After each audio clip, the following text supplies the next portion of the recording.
May the words of my lips and the meditation of our hearts be now and always acceptable in your sight, O God, our rock and our Redeemer. Amen.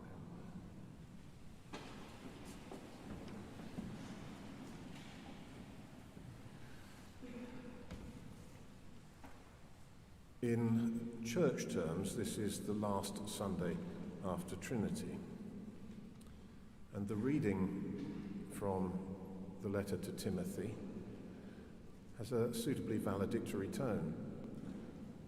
The writer says, "I have fought the good fight, I've finished the race, I've kept the faith."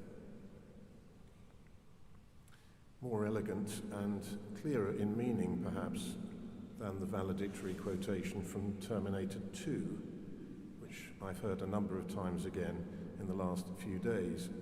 Hasta la vista, baby. I don't think Mr. Johnson is prone to biblical quotations, but we might possibly have heard him quote from verse 16 in the same passage. "At my first defense, no one came to my support, but all deserted me."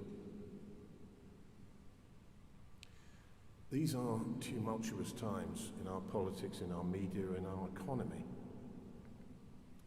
And it's hard to avoid letting this remarkable drama occupy the full screen in front of us.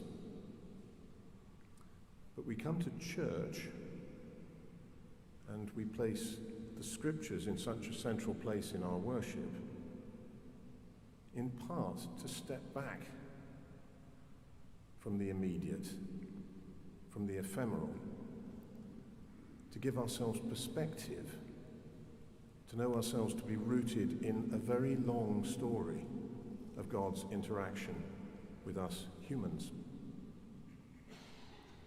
Others have been down very similar roads before. Countless others have grappled with responding to their Maker, their Redeemer. This present will soon become the past. And it is not all about us. So I'm deliberately turning now to this simple, short, 6 verses only, story which Jesus told our gospel this morning. 2 men saying their prayers in the temple in Jerusalem. It's a simple story, but it's a universal one. Yes, the details are possibly obscure and a bit alien. What was a Pharisee? No one welcomes the work of tax collectors, but is it really so dishonourable? What normally went on in the temple? All these kinds of questions may be there somewhere, but we can easily see what's going on in this story. We can see the outlook of these 2 people because they are, in effect, cartoon characters. The Pharisees in the New Testament can be, frankly, cartoonish.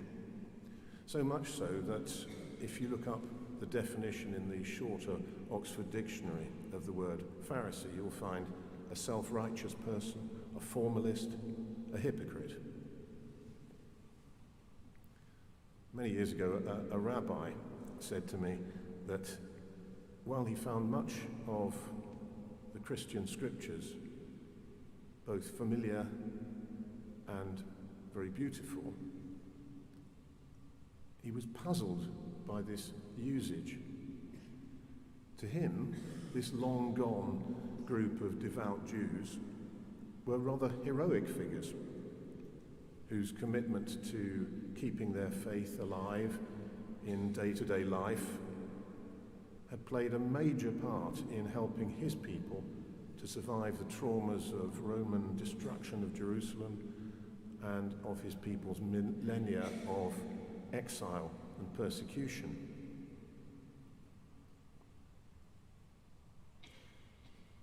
And there isn't much wrong with this particular knockabout character here. He follows the rules. He's charitable. He's not deceitful and corrupt.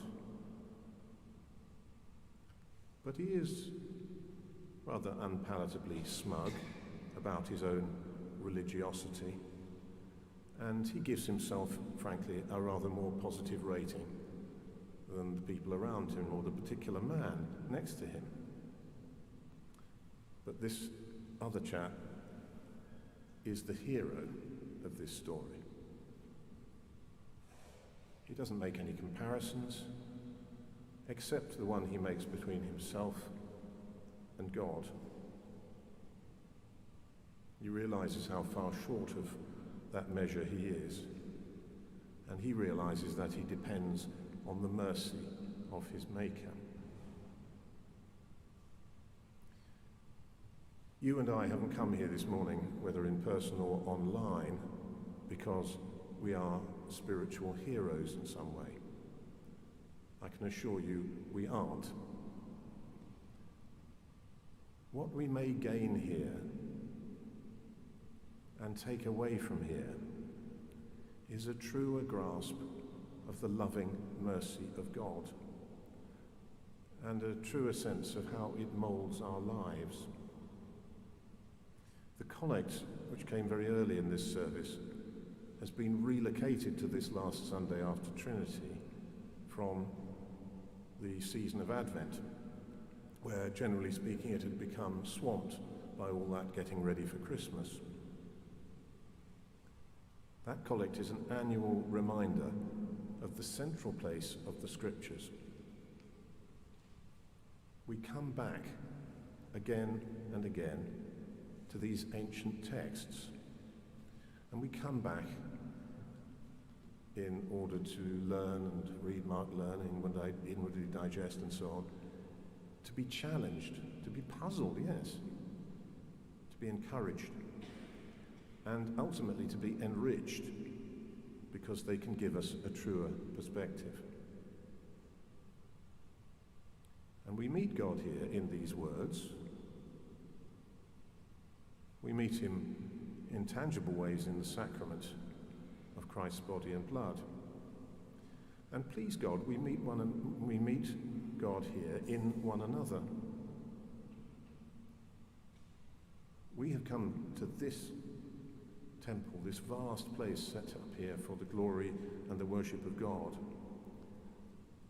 not to dwell on what's good about us or what's wrong in someone else, but to open ourselves to the immeasurable blessings of the one who never goes off into the sunset, who never gives valedictory words, and who never gives up on what he has made.